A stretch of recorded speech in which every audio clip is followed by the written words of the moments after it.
Hello everyone and welcome back, hope we're having a great day and we're all doing well. I'm the R6 Lore Guy and in this video we're going to be taking a look at the story of Iana. Now Iana is currently one of the most popular operators in the game and I've saw so many of you request a video about her, so here it is. Personally I think her story is really cool because a lot of it has to do with space, something we don't really see much in Rainbow Six Siege. Just want to quickly say if you do go on to enjoy this video, consider dropping it a like, hit that sub button since we're trying to hit 100k by the end of the year, and maybe even drop a comment since it does help with the algorithm. And without further ado, let's get into this video. So Iana, whose real name is Nienke Meijer, I hope I pronounced that right, was born in Katwijk in the Netherlands. And growing up, she was encouraged to reach for the stars from a very early age. Her mother was the lead engineer on the Huygens atmospheric structure instrument, a real-life instrument that landed on Titan, one of the moons of Saturn. This helped fuel Iana's fascination for space exploration. This would help her one day earn her bachelor's degree in aerospace engineering at the Koninklijke Military Academy. She would then later go on to apply to become a fighter pilot for the Royal Netherlands Air Force. However, due to her albinism, it meant that she had a compromised retina and therefore couldn't go further with the application. This is where she gets her white hair from. This is caused due to an absence in melanin, and this does have an effect on your eyes, hence why Iana could not join the Air Force. So, after her refusal, she would change her focus to systems engineering and would go on to earn her master's in embedded systems at the Delft University of Technology. And it's also said that she studied at the Johns Hopkins University Applied Physics Laboratory. With all of her qualifications and skills, she would eventually go on to develop contact lenses that would overcorrect her genetic defect, whilst also integrating a state-of-the-art AR overlay. This would be one of the first steps into her development of her new holographic technology, which we'll get into in a minute. So Iana wanted to go even further with her studies, and decided to try and earn a doctorate in geoinformation science. For this, she would join the European Space Agency's network and partnering initiative. This would be her first step into becoming the person she was always meant to be. Continuing down the line, she would also join the European Astronaut Corps and would collaborate with NASA's Virtual Reality Lab. And in 2015, she would participate in Project Sidekick and would travel to the International Space Station, taking her beyond Earth and into space. This project was so successful that it secured her a spot in the planned NASA Expedition 67 mission, and her returning to Earth only fueled her desire to expand her knowledge on space and help explore the furthest reaches of the cosmos. This is what she would used to dream of as a kid,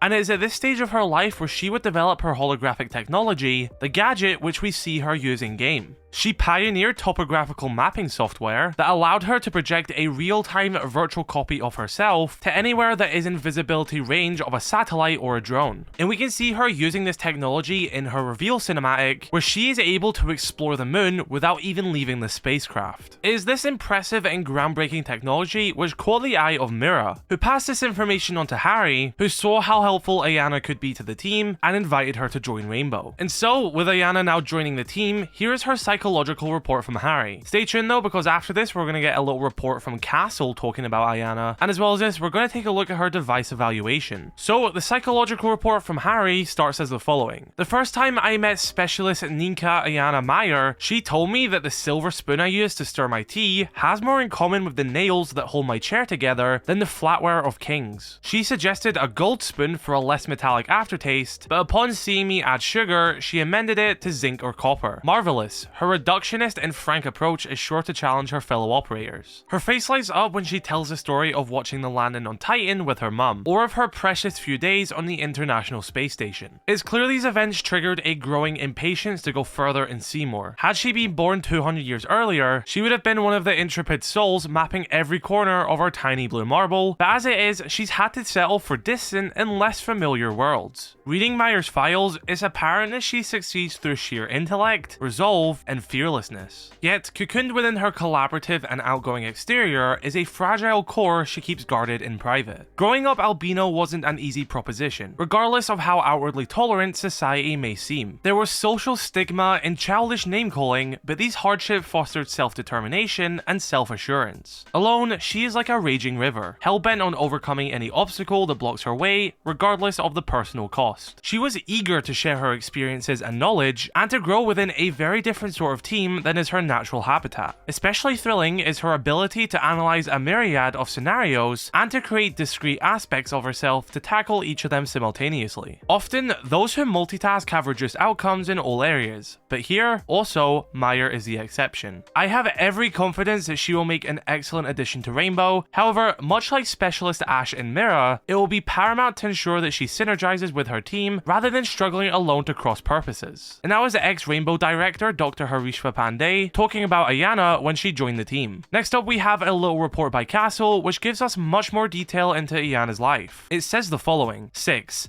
I know, but you're going to have to get used to that title someday. Can't have all of the power and none of the kowtowing. You might start to think you're a regular Joe again. And then where would we be? I looked into the newest additions to Rainbow, like you asked. Iana was an open book. Family of engineers, excelled in academia after busting out of the Air Force for reasons beyond her control. You've got to be a pro at keeping a cool head to go into orbit, at least in any kind of technical capacity. She's stable, sure, and predictable, but that doesn't mean her tactics are the same. I like what I've seen so far, and I look forward to frustrating her attempts to gather intel in future matches. A little joke at the fact that in-game, a castle barricade will block her hologram. Oryx was a different story, in that there isn't much of one. I know he comes highly recommended from Kaid, that he's second in command as far as the fortress goes, and I trust your judgment. Still, those 15 years where he disappeared from local and international records give me pause. I've met him, I like him, or what little he's been willing to show me of his personality. The problem is, he's a mystery, and I don't like my mysteries in my line of work. They give me ulcers, but as part of a team, I'd much rather he was on my side than someone else's. And I'm not going to lie, having the chance to observe him more closely in the field will give me the data I need to put my fears to rest. The two of them coming on board at the same time, that's where I scratch my head. On one hand, you've got technological smarts that are out of this world, literally, and on the other, a guy who can bench press 150 pounds with just his face. He's not stupid, and she's not weak. They're just diametrically opposed, both in their life experiences and how they view the world. The one thing they share is a love of the element of surprise, of catching people off guard and seeing how they react. I never would have guessed it just from looking at them. I'll ask again, with no hope of a clear answer, where do you find these people? My training in psychology is largely in identifying pathologies, so my hat's off to your team building expertise. But then again, that's why you're 6, and it's why I'll keep reminding you of that fact until the cows come home. And that was Castle talking to Harry about Oryx, and in this video, specifically Iana. Now let's take a look at an evaluation of her gadget. There's a little quote by Mira and it says, the integrated AR overlay in Iana's contact lenses is light years ahead of current commercial tech. And we have a little device evaluation by Echo, and he says the following: because Twitch and I fine-tuned Specialist Alibi's Prisma display, Mira thought I would enjoy testing Iana's hovering projectors. Spoiler alert, they don't use the same tech and these drones are way more fancy than mine. Sure, Iana and I worked in the same field, but years apart. She's current gen, while I'm more like the grandpa of aeronautics at this point. Hey, Mira, is this what it's like to feel old? And then there's a little inserted comment by Amaru and it says, you'll catch up with us one day, Pata. Pata being Peruvian slang for calling someone your close friend. Continuing on, it says, anyway, I was able to repurpose the cloaking aspects of my yokai to sharpen the edges of the image. The key to fooling opponents is for the projection to look and move like the real deal. Otherwise, it's a waste of time. There were some issues with collimation that accounted for the fuzziness of her render, fine if you're on another planet, not so great if you're trying not to get shot at. I came up with a more efficient projector housing that gets her the DPI she needs, at barely a fraction of a percentage point more in energy consumption. You're welcome. And that was Echo talking about Iana's gadget. And so, to this day in Rainbow Six lore, Iana is still an active member of Rainbow, and is now part of the Ghosteyes squad, following commands of Captain Kavera. There's a high chance that she'll appear in the lore very soon, so be sure to subscribe to the channel if you haven't already, for when new lore does come out, and check out my other videos to see the lore from the start, and how it currently is at the current season. But as it currently stands, that is the story of Iana in Rainbow Six Siege. Let me know your thoughts in the comment section below about what you thought about it.